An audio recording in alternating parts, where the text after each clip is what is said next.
the sacred laws vested in me, I pronounce you Queen of Camelot.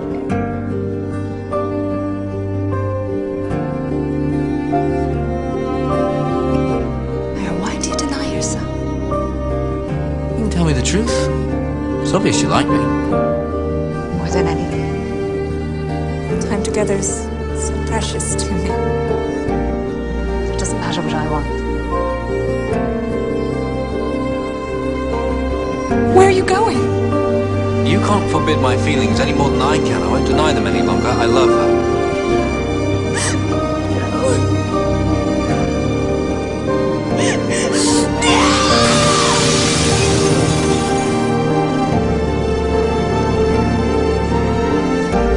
You cannot begin to know how much I hate.